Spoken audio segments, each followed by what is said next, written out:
Today we begin with the problem of free will. This one is called Decoding Laplace's Demon because we're going to be talking about a demon soon. Stay tuned. Let's begin here by laying out this problem that we're dealing with. And incidentally, I should say it's called the classical problem of free will because some philosophers think there is, well, at least multiple problems of free will. There is a newer problem of free will, we might say. But the classical problem basically comes to the forefront when certain ideas in physics began to take hold. So let's start to look at one of these ideas. This problem is generated by three claims that at first glance seem to all be true. Determinism is true. That's the idea I'm talking about. What is determinism? Well, determinism is a view that all events are forced upon us by the laws of nature and the past. Essentially, every single thing that happens is just sort of the initial conditions of the universe having the laws of nature acting upon them. Every state of affairs just gets forced upon us by the laws of physics, in other words. This is an idea that sort of gets reinvigorated as Newton and other people are coming out with their mechanical views of the universe. However, it really does go back at least to the classical period in ancient Greece. So there's a sense in which some of the atomists believed something that is a little bit compatible with this. But let's keep it just to the modern era, right? People like Sir Isaac Newton are certainly endorsing something very similar to determinism. Well, here's another thing that seems to, at first glance, be true. Humans have free will. It really does seem like when I go to my favorite ice cream shop and I choose a flavor to gorge on, I am making that choice out of my own free will. I'm choosing, of course, mint chocolate chip. I deny to the naysayers the claim that it tastes like toothpaste. I think mint chocolate chip is delicious. In any case, it seems like I choose it, right? Okay, well, here is the third claim that, well, when you look at it, it looks true. Determinism and free will are incompatible. It just seems like if every event that happened had to happen, well, then that includes our choices. That means that free will, on this way of looking at things, is an illusion. You thought it was free, but everything, including your desires and choices, were determined by the laws of nature. So that's the classical problem of free will. These three claims all seem to be true, but they can't all be true. They form an inconsistent set, is how we call it in philosophy. And so you have to pick one to reject. And it's just not clear which one you're supposed to reject. What are you going to reject? Determinism, number one? That's the foundation of, well, let's just say we're in the 1600s. That's literally the foundation of physics at the time, right? Humans have free will. That, to this day, seems to be the foundation of our democratic institutions and our moral systems. That just seems sort of obviously, even necessarily true. But it also does seem like the two don't jive very well at all. So you have to pick one to reject, and essentially, depending on which one you reject, you have a label that gets assigned to you. So hard determinism denies that humans have free will. In other words, the hard determinist denies claim number 2. The libertarian denies claim number 1. They deny that determinism is true. And the compatibilist denies that free will and determinism are incompatible. That is claim number 3. So it's very important here to make clear each of these views, and of course we do have a video dedicated to each of these views. Today's video is all about hard determinism. Let me make one important clarification here, and that is this. There is a difference between determinism and hard determinism. Determinism is a view about the way the universe works. It's a view about causation, right? Every event had to happen because of the initial states of the universe and the laws of nature. That's determinism. It's about causation, about physics. Hard determinism, if you put that adjective hard in there, that suddenly becomes a view about free will. Obviously, it assumes determinism is true, but it also explicitly rejects the idea that we have free will. Now, we will dive into libertarianism and compatibilism in subsequent videos. For today, let's just take this view, hard determinism, and see where it takes us. Hard determinism is a view that free will and determinism are incompatible. Determinism is true, hence, humans do not have free will. If you need it in a snapshot, there it is, my friends. Hard determinism in a nutshell. Let's go to story time. Lots and lots of people in the, I suppose I should say beginning in the 17th century, believe this. So there's a sense in which even in the 1500s, some people were already moving in this direction. People that were influenced by sort of the rediscovery of some Greek philosophy. I'm going to skip some of those, though, because they didn't explicitly say things that could be lined up with determinism. But here's someone who did, Baron Holbach. So Holbach believed that man is a poor, degraded captive, and that moral responsibility is an outmoded concept. Humans are machines which can be molded, and human wickedness comes from poor education, madness, or drunkenness. Now that I look at this picture that I have of him and the little caption summarizing his views, I realizing that I'm making him seem way meaner than he really was. In a very real way, Holbach is more liberal than other liberals of this time period. And I mean a classical liberal here. I mean, he was actually trying to help people. And part of what he is basically saying is, you know, you can't really hold people more responsible in light of what we now know about how the universe works. You can't say being a drunk, for example, is morally reprehensible. It's actually more of a condition that they've been forced into due to their social environment, right? So we are in a prison, at least some of us are in a prison of our social environment. And so when you look at the causes of things as being, the causes of human behavior as being external to the person, you get much more sympathy and even empathy for them, right? They're not wicked because they want to be. Poor education, madness, right? Today we would say things like environmental toxins, that kind of thing.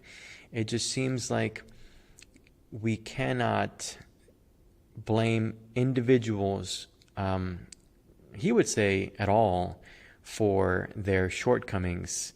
It's not really their fault. So that's maybe a little correction here that I want to give to Baron Holbach, because he really is, in relation to some of the other writers of his time period, kind of more consistent with his views. Okay, well, here's the man who gives us this notion of a demon. Pierre-Simon Laplace, French dude. Coincidentally, not that it matters, but he was the teacher of Napoleon Bonaparte. That's interesting. In any case, Laplace argued that a powerful demon with a complete description of the universe at a given moment in time and a complete description of the laws of nature would be able to predict all future events and retrodict all of the past. If you don't like thinking about demons, try to think of a supercomputer and just feed that computer a super precise description, one gigantic matrix of all the information at this current moment. And then also give that supercomputer just everything that we know about the laws of nature, all of it in its entirety. And it will tell you what's going to happen tomorrow, a year from now, 10 years from now, a century from now. And it could spit out an exact description of what happened 100 years ago, 1,000 years ago, right?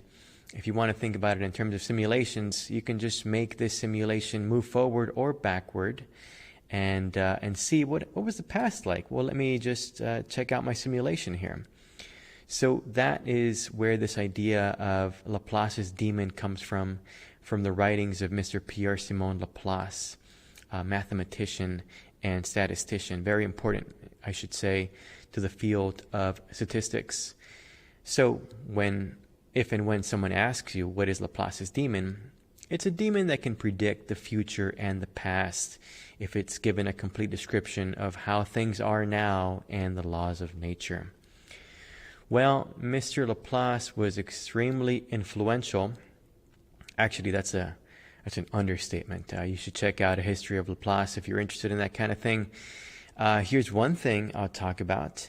Soon after Laplace, the field of social physics is proposed, a field that understood things like suicide and crime rates as the products of social conditions. Criminals were reconceived of as the material causes that bring about what is determined by the preconditions of society.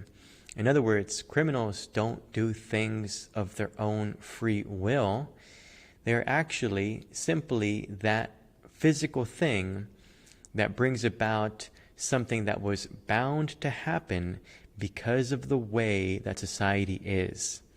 That's what a criminal is. It's almost like an agent of the laws of nature, right? The laws of nature made it or predetermined that the way the society is will lead to this sort of crime happening, and so criminals are the ones that just make those crimes happen as forced to do those crimes by the laws of nature.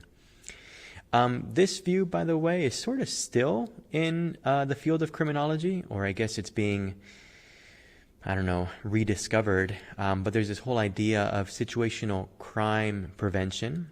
If you're interested in that kind of thing, you can take my Introduction to Social Science class where we talk about that a little bit. But yeah, Laplace definitely set off a whole intellectual movement where you begin to make sense of society without free will.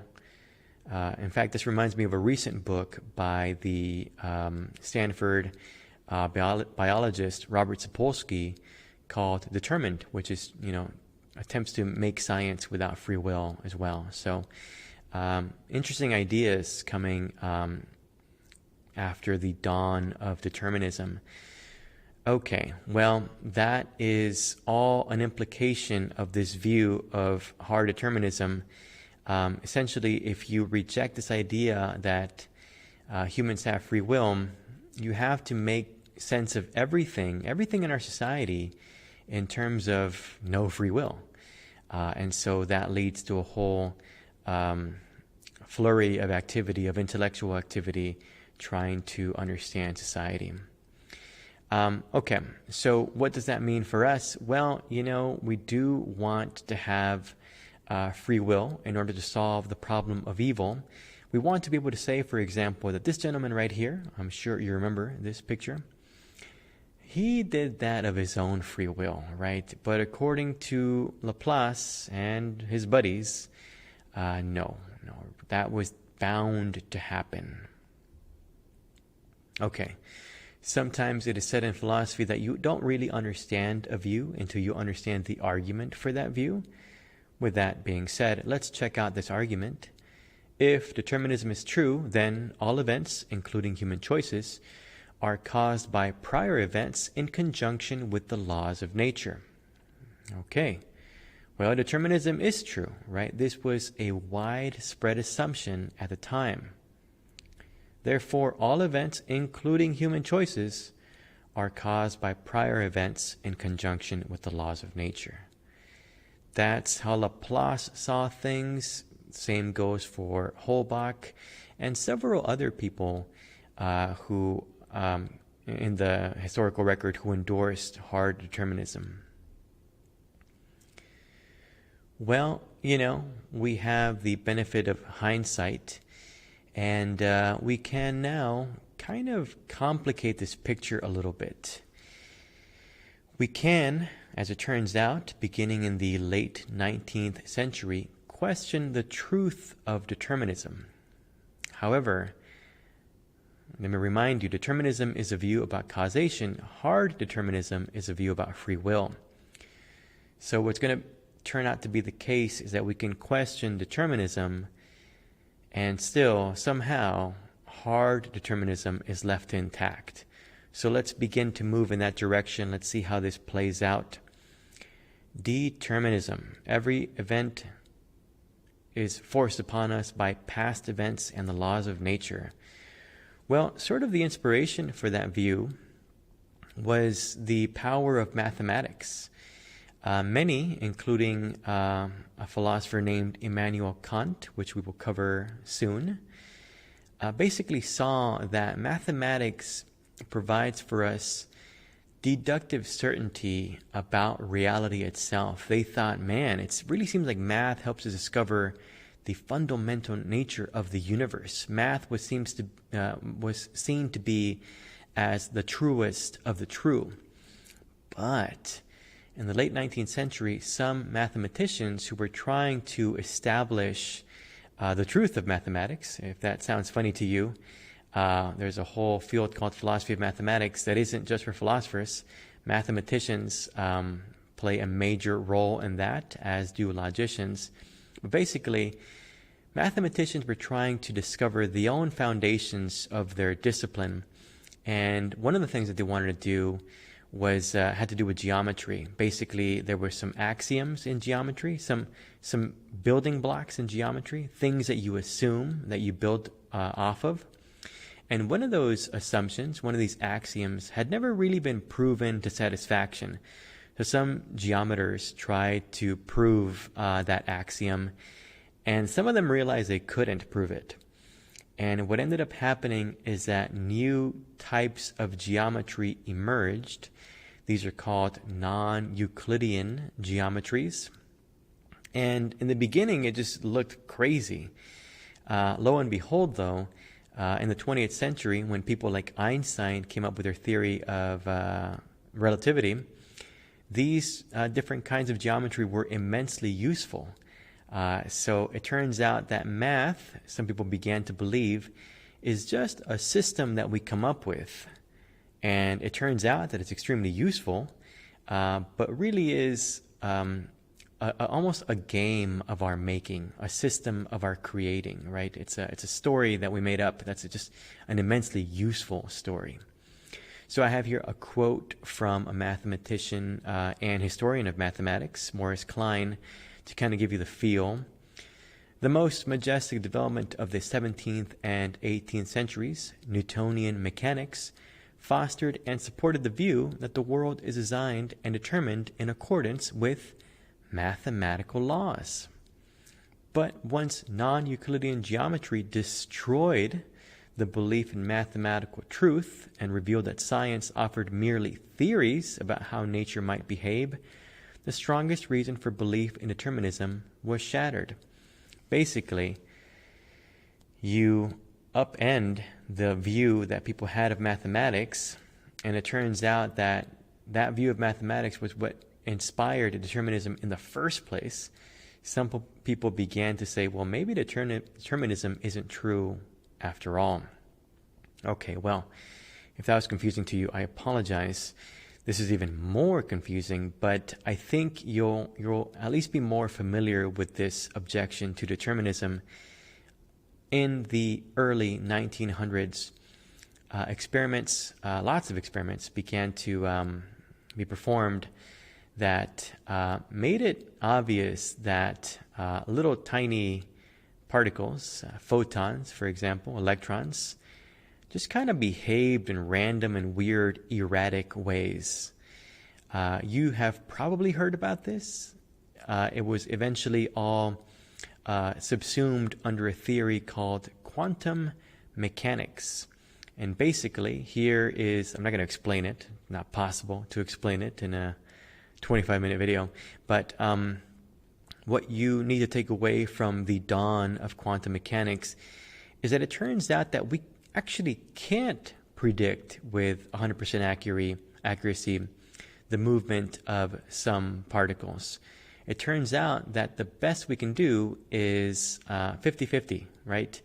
Will this electron end up in this orbit or this orbit? I don't know, 50% chance either way. And so that is the exact opposite of determinism. Determinism means every event that happens had to happen. None of this 50% stuff. So the fact that it's chancy, there's basically chance built into the universe itself, that completely shatters this idea of determinism. So here's another quote to try to get you that feel of the revelation of quantum mechanics. Heisenberg's uncertainty principle undercuts Laplacian determinism because we fundamentally cannot know the precise positions and velocities of the constituents of the universe. Instead, these classical properties are replaced by quantum wave functions, which tell us only the probability that any given particle is here or there, or that it has this or that velocity. Basically, all the certainty that comes with determinism gets completely thrown out with quantum mechanics. The best you can do is guess 50%, right? 50% chance it'll go this way or that way. And of course, the mathematical principle that captures those ideas are Heisenberg's uncertainty principle. So that is a severe jab, maybe even a knockout punch to determinism. But as I said earlier, maybe that doesn't mean anything for hard determinism. Let me try to give you a picture of what quantum mechanics leads us to. Here is determinism, right? This event led to that event necessarily, with 100% accuracy, which led to this event necessarily, right? And that's determinism. That's not how the world works, apparently. They thought for a long time that's how the world works, that's how the universe functions. But it turns out that some things, little tiny things like electrons, don't behave that way. Instead, you go from one state of affairs and let's just say you give an electron an option to go between over here and over here. You actually can't tell where it's going to go. The best you can say is 50-50 chance it'll go in one of those two directions, right? Well, it goes this way. And then you have another opportunity for the electron to go one of two ways. And again, you don't know at all in which direction it goes. The best you can do is guess, and it goes that way. That's indeterminism. That is a direct refutation of determinism. And we won't get into the debates in theoretical physics, right? Some people still hold out for, determinism. There might be some way to save it. Some people say, no, it's over. Indeterminism is the case. Thankfully, it really doesn't matter, for us at least. Neither the dawn of non-Euclidean geometry nor the discovery of the behavior of quanta matters much for the hard determinist. Why? How could this be? Well, here is a new argument for hard determinism. The dilemma of determinism. If determinism is true, then our choices are determined by factors over which we have no control. This should sound familiar. This is what we've been covering this whole time, right? Determinism is just not compatible with human free will. Now, what if determinism is true? Well, it looks like it's just randomness. Basically, every choice is actually just a chance occurrence. In other words, if you want to equate free will with the behavior, the random behavior of electrons, that's not really going to work. It looks so random. 50% chance it'll go this way, 50% chance it'll go that way. Is that really what a human choice is like? Not at all, it seems like. Well, those are your two choices, determinism or indeterminism. Physics hasn't given you a third choice. And so basically on any theory of causation, you don't get free will. Either our choices are determined or they are chance occurrence. And neither of those is free will. Let's think about this for a little bit. I mean, if the universe is one of two ways, right? Everything either had to happen or everything either had to happen and some of it is random. Neither one of those really leave room for human free will. In other words, if it really is either indeterminism or determinism, how is my choice of mint chocolate chip free? It's either random or mechanical, and neither one of those feels like real free will. So let me give you a quote here from the historian Yuval Noah Harari, who is talking about murder, right? He's saying, okay, imagine someone murders someone. Can we call that action free? Well, here's what he says. The electrochemical brain processes that result in murder are either deterministic or random or a combination of both. But they are never free. For example, when a neuron fires an electric charge, this either may be a deterministic reaction to external stimuli, or it might be the outcome of a random event, such as the spontaneous decomposition of a radioactive atom. Neither option leaves any room for free will. Decisions reached through a chain reaction of biochemical events, each determined by a previous event, are certainly not free. Decisions resulting from random subatomic accidents aren't free either. They're just random. Either way, it seems like the hard determinist is having his way.